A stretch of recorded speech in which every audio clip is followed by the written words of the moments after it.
Assalamualaikum warahmatullahi wabarakatuh. Sobat pencinta sejarah yang dirahmati Allah. Kisah sejarah terbunuhnya Khalifah Ali bin Abi Thalib setelah wafatnya Khalifah Utsman bin Affan. Pada tahun 35 Hijriah, dunia Islam memasuki fase keguncangan politik yang belum pernah terjadi sebelumnya. Ali bin Abi Thalib kemudian dibaiat sebagai khalifah di Madinah. Namun, baiat itu tidak datang dalam suasana tenang. Darah Utsman belum dituntut secara tuntas. Dan luka politik itu menjalar ke berbagai penjuru negeri Islam. Dari sinilah rangkaian peristiwa yang kelak berujung pada terbunuhnya Ali bin Abi Thalib mulai bergerak perlahan. Seperti arus bawah yang mula-mula tenang, tetapi akhirnya menghantam keras. Pada tahun 37 Hijriah, konflik besar pecah antara pasukan Ali dan pasukan Muawiyah bin Abu Sufyan di medan Perang Siffin di tepi sungai Eufrat. Muawiyah sebagai gubernur Syam menuntut penegakan Qisas atas pembunuhan Utsman, kerabat satu bani dengan Muawiyah bin Abi Sufyan Bani Umayyah, berstatus sepupu jauh dalam garis keturunan Quraisy sebelum mengakui kepemimpinan Ali.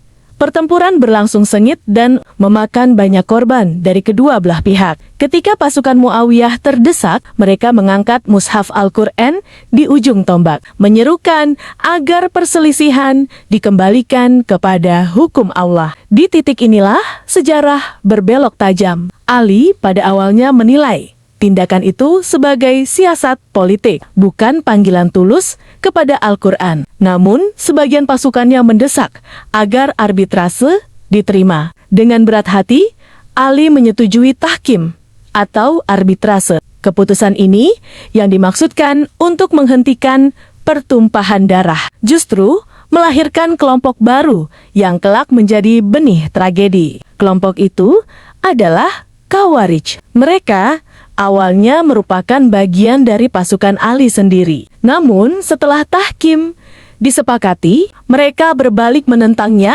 dengan slogan yang terkenal, La hukma illa lillah. Tidak ada hukum selain hukum Allah.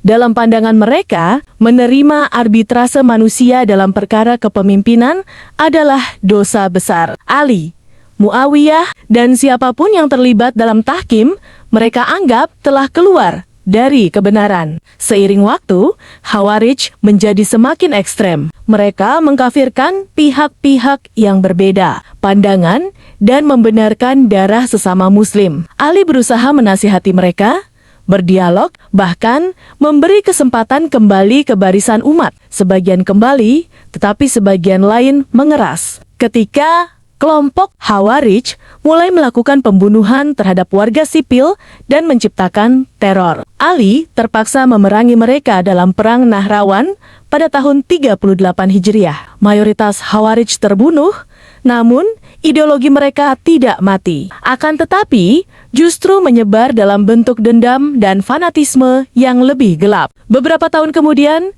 sisa-sisa Khawarij menyimpan luka yang mendalam. Mereka memandang Ali sebagai penyebab perpecahan umat, sekalipun Ali adalah sepupu dan menantu Nabi, serta sahabat terdekat Rasulullah. Dalam pertemuan rahasia, 3 orang dari mereka bersepakat untuk membunuh 3 tokoh besar yang mereka anggap sebagai sumber fitnah umat, yaitu Ali bin Abu Thalib di Kufah, Najaf Irak, Muawiyah bin Abi Sufyan di Syam, Damaskus Suriah, dan Amr bin Ash di Mesir. Tugas membunuh Ali diambil oleh Abdurrahman bin Muljam al-Muradi. Dia dikenal sebagai ahli ibadah, penghafal Al-Quran, tetapi telah terjerumus dalam pemahaman ekstrem yang memisahkan kesalehan pribadi dari kebijaksanaan akal dan keluasan ilmu. Dalam benaknya, membunuh Ali adalah ibadah dan jalan menuju surga. Waktu pun bergerak menuju bulan Ramadan tahun Hijriah. Ali saat itu menetap di Kufah sebagai pusat pemerintahan. Beberapa riwayat menyebutkan bahwa pada hari-hari terakhir hidupnya, Ali sering mengisyaratkan firasat akan kematiannya. Dia terlihat lebih tenang, lebih banyak berdoa, dan lebih sering memandang langit malam. Pada subuh, tanggal 19 Ramadan 40 Hijriah, Ali keluar rumah, menuju Masjid Kufah untuk mengimami sholat. Dalam remang fajar, Ibnu Muljam telah menunggu dengan pedang yang telah dilumuri racun mematikan. Ketika Ali membangunkan jamaah untuk segera salat dan melangkah ke mihrab, Ibnu Muljam menyabetkan pedangnya ke arah kepala Ali. Seketika darah mengalir dari luka parah di kepalanya. Ali terluka parah. Selama 2 hari, dia terbaring menahan sakit yang luar biasa. Dalam waktu singkat itu, dia masih sempat memberi nasihat kepada anak-anaknya, Hasan dan Husain, agar bertakwa kepada Allah, tidak menumpahkan darah secara zalim, dan tidak membalas kejahatan dengan kejahatan. Pada tanggal 21 Ramadan 40 Hijriah, Ali bin Abu Thalib wafat. Setelah wafatnya Ali bin Abu Thalib, umat Islam kembali berada dalam kebimbangan. Di Kufah, Najaf, Irak, kaum muslimin yang selama ini setia kepada Ali berkumpul dan membaiat Hasan bin Ali sebagai khalifah. Baiat ini dilakukan sebagai upaya menjaga kesinambungan kepemimpinan dan mencegah kekosongan kekuasaan di tengah situasi umat yang masih rapuh. Dengan baiat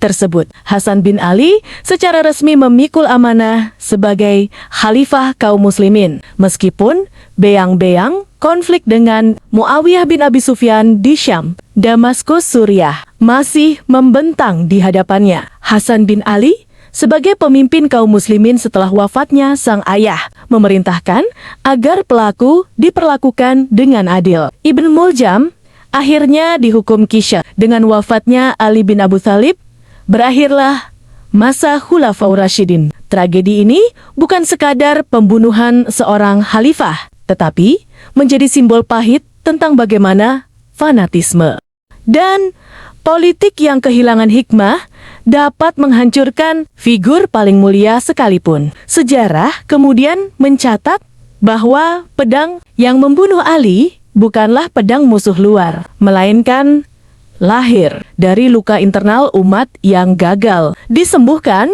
dengan kebijaksanaan dan kesabaran.